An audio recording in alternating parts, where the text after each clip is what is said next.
السلام علیکم ورحمۃ اللہ وبرکاتہ. نحمده ونصلی علی رسولہ الکریم. اما بعد فاعوذ باللہ من الشیطان الرجیم. بسم اللہ الرحمن الرحیم. رب اشرح لی صدری ویسر لی امری واحلل عقدۃ من لسانی یفقہوا قولی. قصص القرآن کے سلسلے میں آج ہم ادریس علیہ السلام کے بارے میں پڑھیں گے. ادریس علیہ السلام کا نام قرآن مجید میں 2 مقام پر آیا ہے. پہلی آیت سورۃ مریم کی ہے اور دوسری سورۃ الانبیاء کی. ادریس علیہ السلام آدم علیہ السلام کے پوتے اور نوح علیہ السلام کے جد امجد تھے. ان کا اصل نام اخنوخ اینخ جسے کہتے ہیں اور ادریس لقب ہے، یعنی نام اخنوخ تھا. الف خا نون واو خا، اور اس طرح بھی پکارا جاتا ہے اخنوع، جیسے نوح تو ایسے اخنوع عین کے ساتھ. اور ادریس لقب ہے. ان کے زمانے اور وطن کے بارے میں اختلاف پایا جاتا ہے. اس کی وجہ یہ ہے کہ قرآن مجید کا جو اصل مقصد ہے وہ رشد و ہدایت ہے، نہ کہ تاریخی بحث کرنا یا ان کے مقامات اور علاقوں اور ان کی ذاتی زندگی کی بہت تفصیلات ڈسکس کرنا. نبی صلی اللہ علیہ وسلم نے ہمیں اجازت دی ہے، حدثوا عن بنی اسرائیل ولا حرج، بنی اسرائیل سے روایت کرو، کوئی حرج کی بات نہیں. ہاں، وہاں ہم ان روایات کو نہیں لیں گے جو قرآن مجید سے ٹکراتی ہوگی، لیکن معلومات کے طور پر ہم ان روایات سے فائدہ اٹھا سکتے ہیں. اور ان روایات کو بعض اسرائیلی علماء نے بیان کیا ہے، جیسے ابی ابن کعب ہیں. اکثر مورخین کے نزدیک آپ شیث علیہ السلام کے بعد نبی بنے. آلوسی کہتے ہیں کہ ادریس علیہ السلام نوح علیہ السلام سے پہلے نبی تھے اور ان کے درمیان 1000 سال کا فاصلہ ہے. یعنی آدم علیہ السلام، شیث علیہ السلام، ادریس علیہ السلام اور نوح علیہ السلام. آپ مختلف قسم کے ہنر ایجاد کرنے والے بھی ہیں. اب یہاں آپ دیکھیے کہ انبیاء کس طرح دین اور دنیا کو ساتھ لے کے چل رہے ہیں. آدم علیہ السلام کو تو اللہ تعالیٰ نے سارے نام سکھا دیے تھے، اور یہاں ہم دیکھتے ہیں کہ بعد کے پیغمبروں نے مختلف طرح کے ہنر سیکھ کر انسانیت کو فائدہ پہنچایا. جیسے ابراہیم اور اسماعیل علیہ السلام تعمیر کا کام جانتے تھے، اسی لیے انہوں نے اپنے ہاتھوں سے بیت اللہ کو تعمیر کیا تھا. ادریس علیہ السلام کے بارے میں آتا ہے کہ آپ درزی کا کام کرتے تھے، یعنی کپڑے سینے کا کام کرتے تھے، اور سب سے پہلے آپ ہی نے کپڑا سیا اور پہنا. بغوی لکھتے ہیں انہوں نے سب سے پہلے قلم کے ساتھ تحریر لکھی، یعنی قلم سے لکھنا شروع کیا، اور سب سے پہلے انہوں نے ہی کپڑوں کی سلائی کی اور سلے ہوئے کپڑے پہنے. آپ سے پہلے لوگ جانوروں کی کھالوں کو لباس کے طور پر استعمال کرتے تھے، کیونکہ آدم علیہ السلام کا جنت کا لباس تو جنت میں ہی رہ گیا تھا. پھر انہوں نے پتے چپکا لیے تھے، پھر اس کے ساتھ زمین پر آئے. تو یوں ہی پتہ چلتا ہے کہ جیسے انہوں نے پھر مختلف کھالیں استعمال کی اور اس کے بعد بھی لوگ یہ کرتے رہے، حتیٰ کہ ادریس علیہ السلام نے باقاعدہ لباس بنایا. آپ نے سب سے پہلے ہتھیار بنائے اور کافروں سے جنگ بھی کی. کتاب، قلم، ترازو، پیمانہ، یہ بھی آپ کی ایجاد ہے. یعنی قلم تراشا، ترازو بنایا جس میں چیزیں تولی جاتی ہیں، پیمانہ ناپنے کی چیز، کتاب لکھی ہوئی چیز، یہ سب چیزیں آپ سے شروع ہوئی. ادریس علیہ السلام ہی وہ پہلے نبی ہیں اور رسول ہیں جنہوں نے ستاروں کی گردش میں غور و فکر کیا اور حساب کتاب کے فن کو عام کیا. یعنی حساب کتاب بھی عام کیا آپ نے. کہا جاتا ہے ادریس علیہ السلام بابل میں پیدا ہوئے اور وہیں پر نشو نما پائی، یعنی پلے بڑھے بڑے ہوئے. ابتدائی عمر میں انہوں نے شیث علیہ السلام سے علم حاصل کیا، یعنی ان سے سیکھا. جب ادریس علیہ السلام سن شعور کو پہنچے تو اللہ تعالیٰ نے ان کو بھی نبوت سے سرفراز فرمایا. آپ کی قوم ستارہ پرست اور مظاہر پرستی، یعنی ظاہری چیزوں کی پوجا کرنے والی.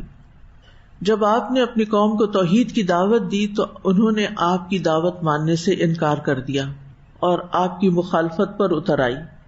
آخر آپ ہجرت کر کے مصر چلے گئے، جہاں بہت سے لوگ آپ پر ایمان لے آئے.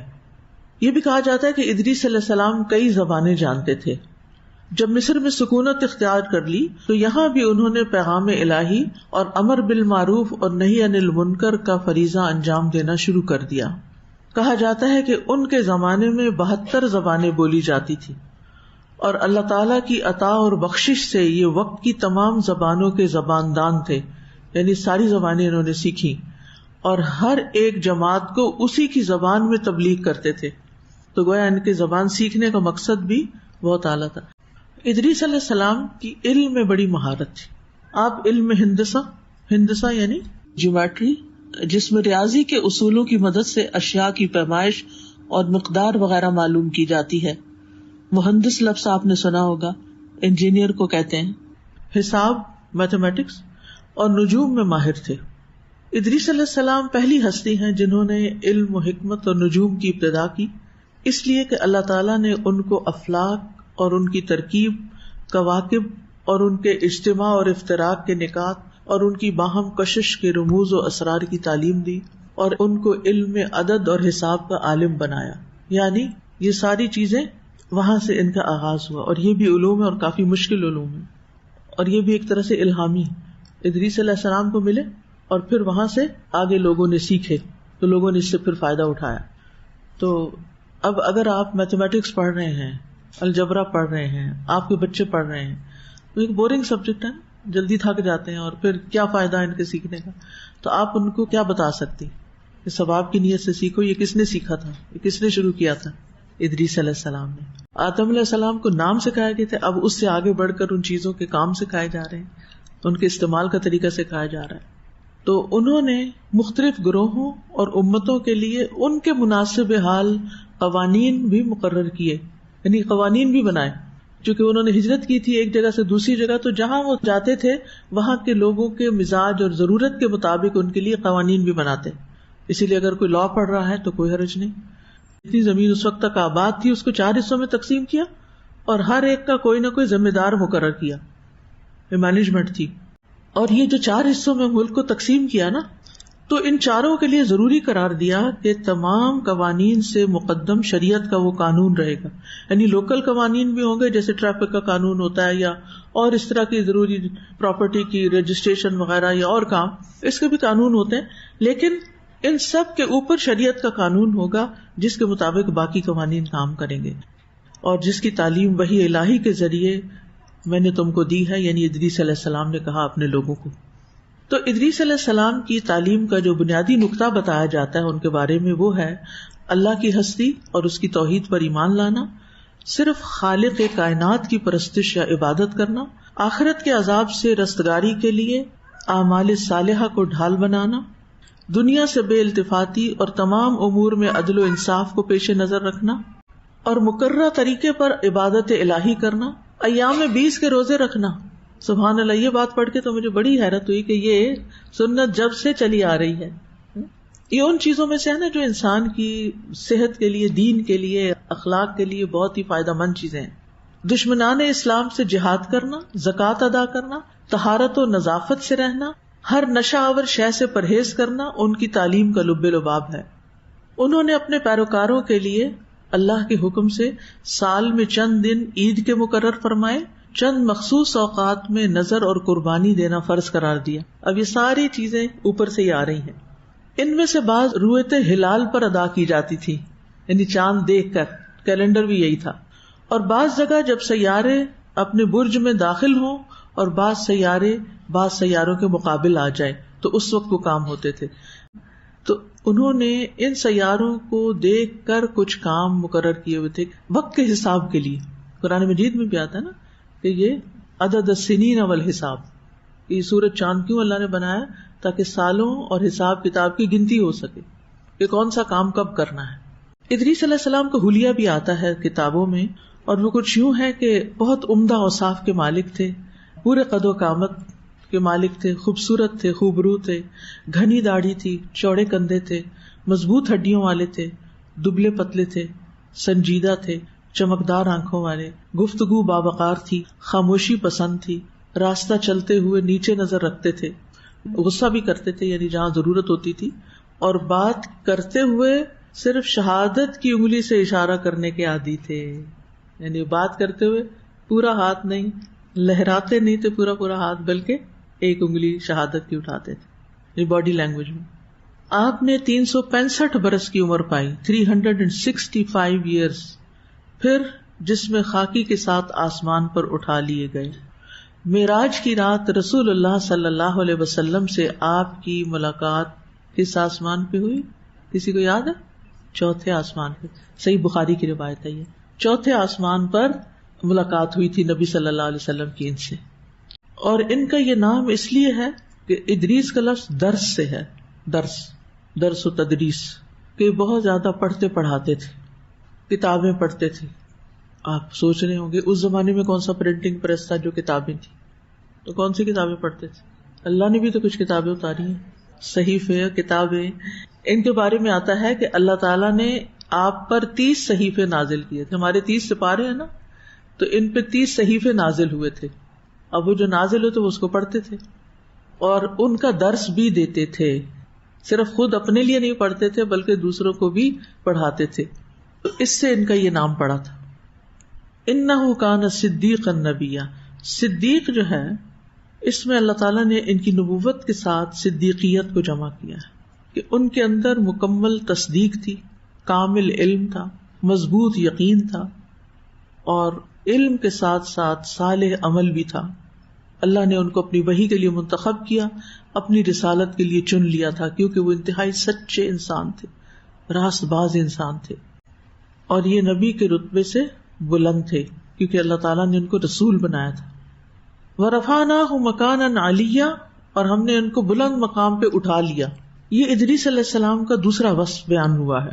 اللہ نے تمام جہانوں میں ان کا ذکر بلند کر دیا، یعنی اتنے پرانے نبی ہیں یہ، جیسے اور بہت سے آئے ان کا پتہ ہی نہیں ہمیں، لیکن ان میں سے اللہ نے ان کا نام باقی رکھا اور مقربین کے درمیان ان کے مرتبے کو بلند کیا، تو ان کی شہرت بھی بلند ہوئی اور ان کا مرتبہ بھی بلند ہوا، اور یہ سچائی کی بنیاد پر ہوا۔ بہت سچے تھے، ہر چیز میں سچ بولنے کی اور سچا ہونے کی ضرورت ہے، تب پھر جو بلندی انسان کو ملتی ہے وہ اللہ کی طرف سے ملتی ہے اور اسے کوئی گرا نہیں سکتا۔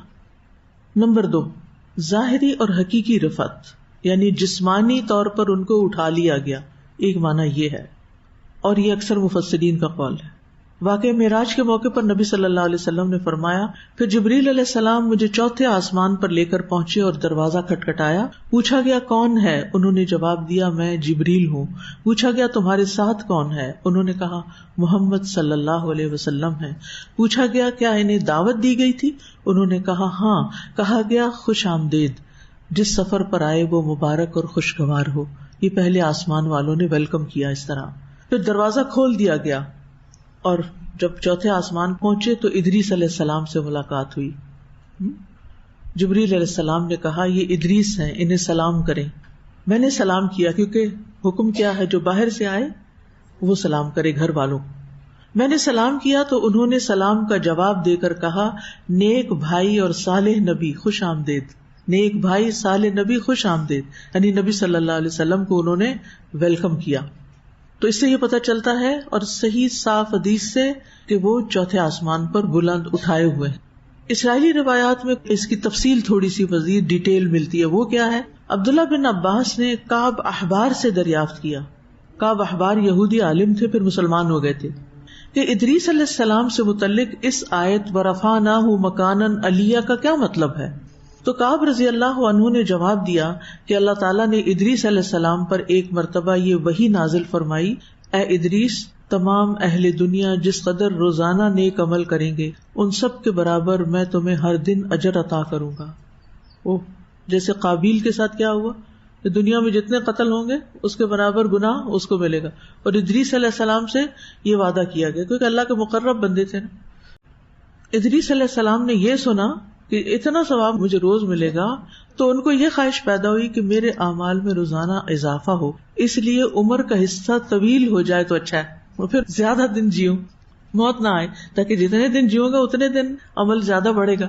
انہوں نے وحی الہی اور اپنے اس خیال کو ایک رفیق فرشتے پر ظاہر کر کے کہا کہ اس معاملے میں موت کے فرشتے سے گفتگو کرو تاکہ مجھے نیک اعمال کے اضافے کا زیادہ سے زیادہ موقع ملے، یعنی زیادہ دن دنیا میں رہوں اور زیادہ نیکیاں کما کے جاؤں۔ اس فرشتے نے جب یہ سنا تو ادریس علیہ السلام کو اپنے بازوؤں پہ بٹھا کر لے اڑا۔ جب چوتھے آسمان سے گزر رہے تھے تو موت کا فرشتہ زمین کے لیے اتر رہا تھا، وہیں دونوں کی ملاقات ہو گئی۔ ساتھی فرشتے نے موت کے فرشتے سے ادریس علیہ السلام کے بارے میں گفتگو کی۔ موت کے فرشتے نے دریافت کیا کہ ادریس کہاں ہے؟ کہا میری پشت پہ سوار ہیں. فرشتوں کے پر بھی شاید پیچھے ہی ہوتے ہوں گے نا، بازو پرندوں کے جیسے، کیونکہ ہم نے کہا نا انہوں نے بازوؤں پہ سوار کیا، یعنی پروں پہ سوار کیا. تو ان کا ادریس کہاں؟ ان کا پیچھے ہے، کئی پروں میں چھپائے ہوئے ہوں، اللہ ہی جانتا، گمان ہی کر سکتے. موت کا فرشتہ کہنے لگا اللہ کی طرف سے مجھے یہ حکم ہوا کہ ادریس علیہ السلام کی روح چوتھے آسمان پہ قبض کروں. اس لیے میں سخت حیرت اور تعجب میں تھا، یہ کیسے ممکن ہے جبکہ ادریس علیہ السلام تو زمین پر ہیں. اسی وقت فرشتہ موت نے ادریس علیہ السلام کی روح قبض کر لی. یہ واقعہ نقل کر کے کعب احبار نے فرمایا کہ اللہ کے اس ارشاد وَرَفَعْنَاهُ مَكَانًا عَلِيًّا کی یہی تفسیر ہے، یہی مطلب ہے وَرَفَعْنَاهُ مَكَانًا عَلِيًّا کا. اور پھر یہ بھی کہ ادریس علیہ السلام کو نبوت کے ذریعے بھی بلندی ملی اور جنت میں بھی بلند مقام ملے گا. وآخر دعوانا ان الحمد للہ رب العالمین. سبحانک اللہم وبحمدک اشہد ان لا الہ الا انت استغفرک واتوب الیک. السلام علیکم ورحمۃ اللہ وبرکاتہ.